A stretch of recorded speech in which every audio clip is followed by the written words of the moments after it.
to try to stop the desert from encroaching further south into the Sahel. The idea to create a huge strip of vegetation crossing the entire African continent. That even some of the land, the rocks, the mountains, the hills and so on, it cannot be a linear process.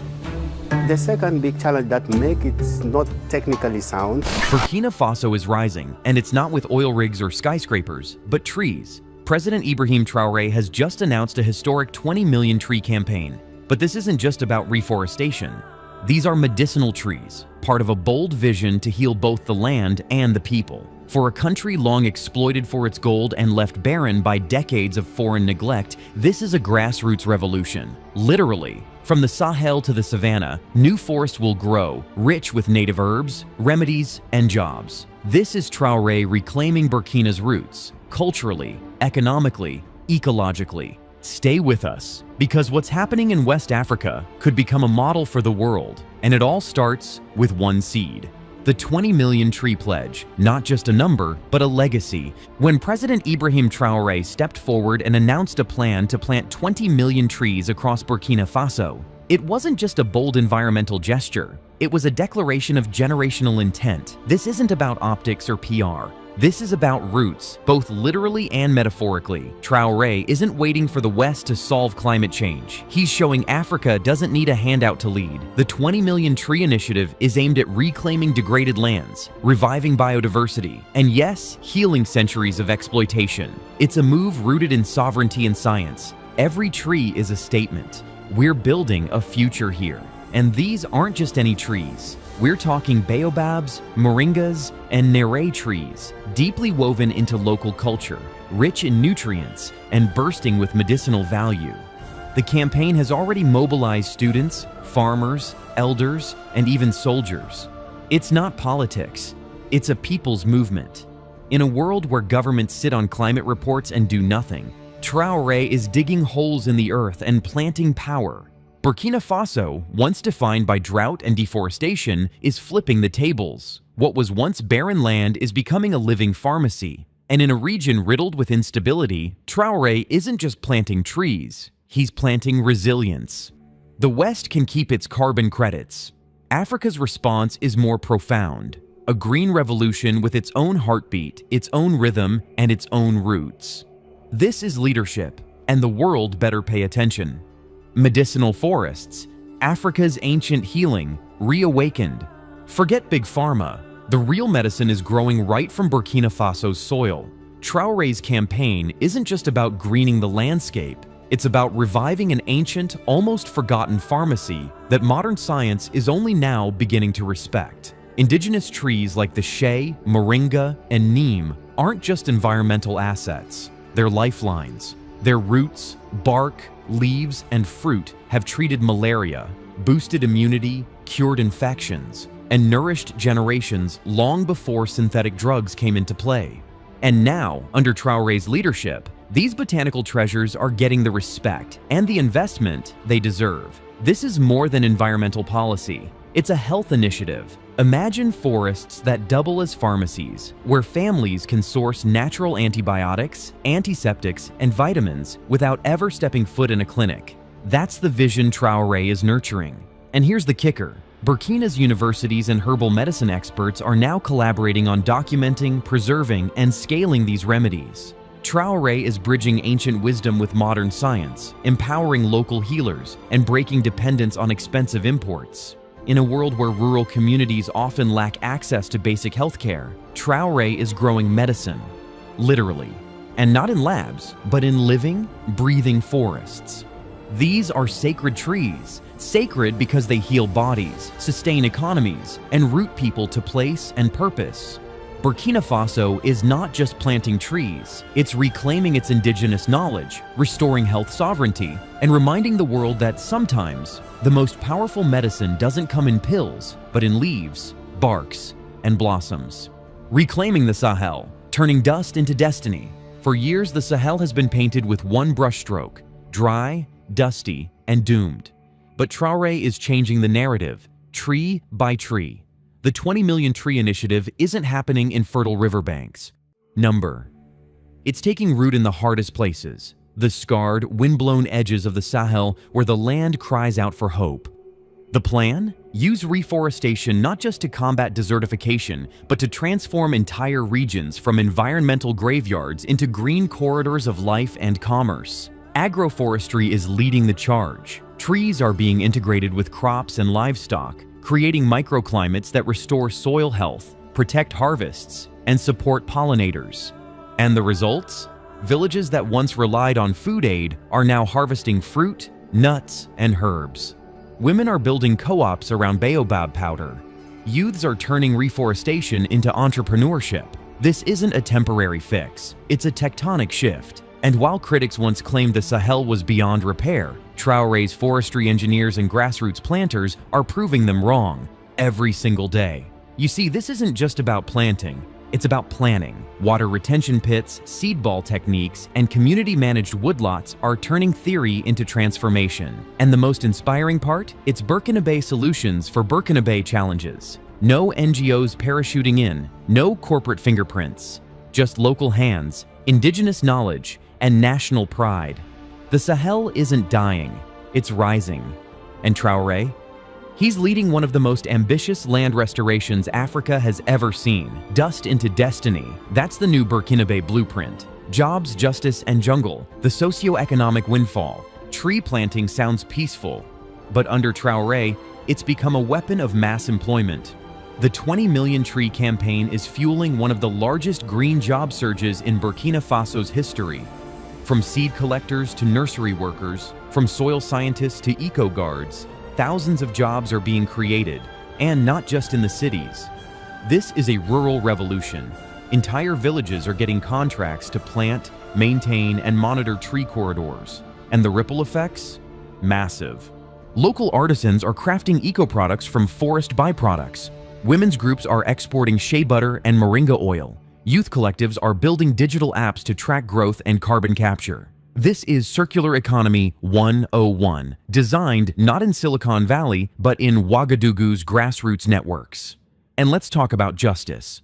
Under colonial and post-colonial systems, forests were often state-controlled, stripping local communities of their right to access and protect their land. Traoré flipped that on its head. His campaign is rooted in land justice. Communities own the trees they plant. They decide how resources are used. That's not just equitable, it's empowering. And while some governments talk green while acting gray, Traoré is putting his money and his military behind this. Security forces have been deployed not for war, but for protection, guarding saplings, preventing illegal logging, and ensuring that this green gold gets a chance to grow. In Burkina today, justice doesn't wear a robe, it holds a shovel. Traoré isn't just growing trees, he's growing equity, dignity, and economic sovereignty. On est venu constater les résultats extraordinaires que cette technique a permis d'obtenir. Ce qui fait que un producteur peut facilement doubler, sinon même tripler sa production. Yakuba is really amazing in what he's doing because he never ever stopped trying. He's like a scientist, and every year he's adding from his experience.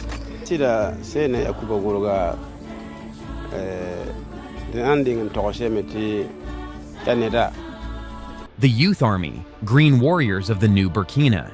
You know what's more powerful than political speeches? A generation of youth with dirt under their nails and fire in their eyes. Traoré's tree campaign has awakened something rare and raw in Burkina's youth, a sense of purpose. Instead of fleeing to cities or risking deadly journeys abroad, thousands of young people are staying, planting, building, and defending their homeland. This isn't government propaganda, it's organic, electric grassroots energy. Young Burkinabés are forming reforestation brigades, documenting progress on social media, and treating this green wave like a national mission. Schools have 3 quotas. Graduates are joining agroforestry startups. The tree has become a badge of honor. And Traoré? He's not just watching, he's marching with them. His administration has turned schools into eco-labs, funded rural internship programs, and launched competitions rewarding the best youth-led forest projects. These kids aren't waiting for climate conferences. They are the climate conference. Boots on the ground, hands in the soil. Even hip-hop artists are getting in on it, dropping rhymes about biodiversity and resilience. Who would have thought trees could spark a cultural revolution? And here's the truth. No other country in the region is doing it like this. While others struggle to engage youth, Traoré has ignited a movement where saving the planet and saving the nation go hand in hand. It's not just hope, it's action. And as these young leaders rise with every tree they plant, the message is clear. Burkina's future isn't being negotiated, it's being rooted, one sapling at a time. Global applause, but this one's for us. The international headlines are glowing. Burkina Faso's Green Miracle, Traoré's Climate Crusade. NGOs, UN agencies, and climate think tanks are rushing to praise the 20 million tree campaign. And sure, it's nice to be recognized. But let's be real, Traoré isn't doing this for applause. He's doing this for survival, for sovereignty, for the soul of his country. This is not some externally driven, donor-approved blueprint. It's a homegrown Burkinabe-born initiative that's proving Africa doesn't need the West to lead on climate.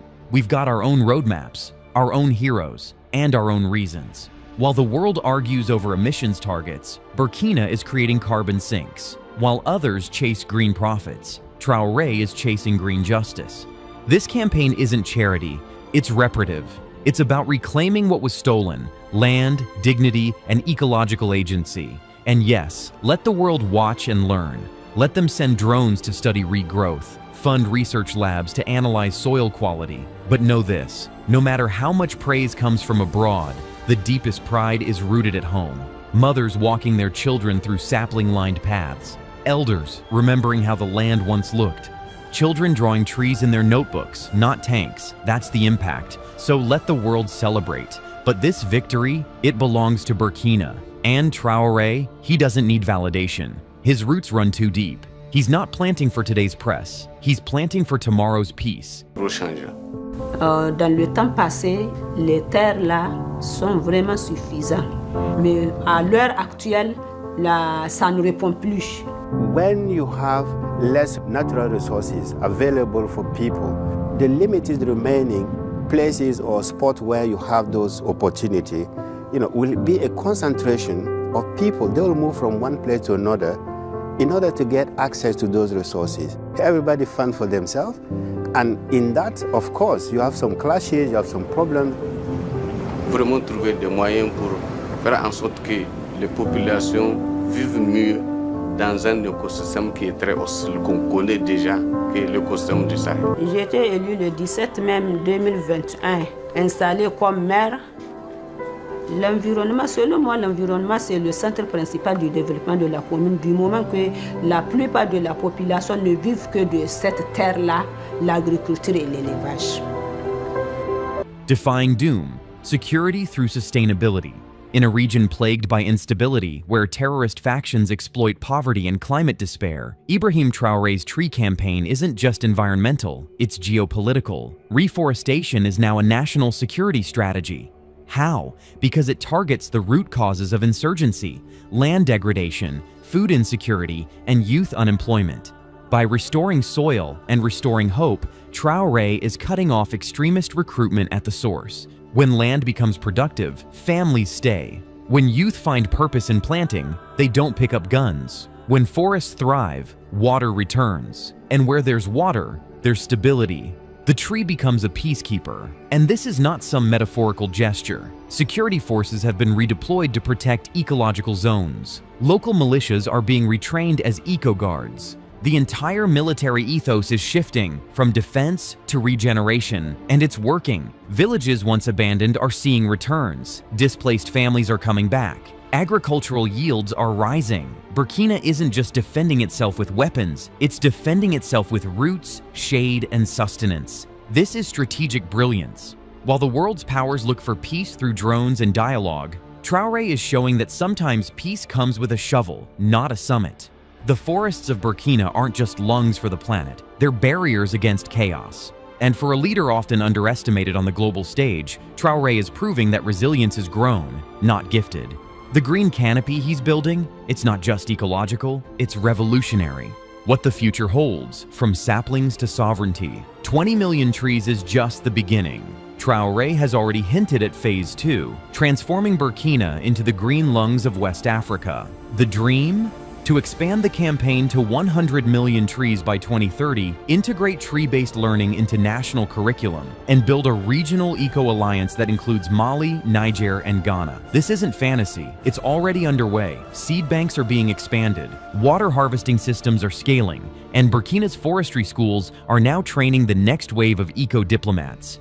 The green vision is becoming green governance. Traoré isn't content with stopping desertification. He wants forests that fuel industries, feed nations, and fund futures. Forests that form the basis of a new economy, one not based on extraction, but regeneration. Picture this: Burkinabe pharmaceuticals based on local flora, carbon markets owned and operated by rural cooperatives, a nation once dependent on gold turning to green as its greatest export. That's the new dream, and it's rooted in sovereignty. For too long, Africa's destiny was written in boardrooms far from its shores. But now, under Traoré's leadership, Burkina Faso is reclaiming the pen and rewriting the story. The world might see saplings. Traoré sees a sovereign future, standing tall with deep roots and limitless canopy. It started with a promise, 20 million trees, but it's growing into a revolution of land, of lives, and of legacy. As the world chokes on pollution and policy failures, Burkina Faso is breathing life, tree by tree.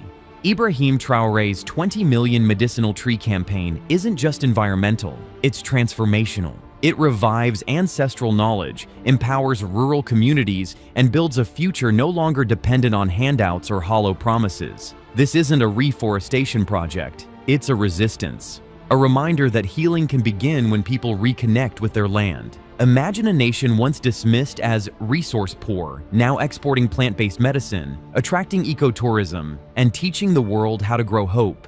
If you believe in a green revolution rooted in justice, this is your moment to witness history.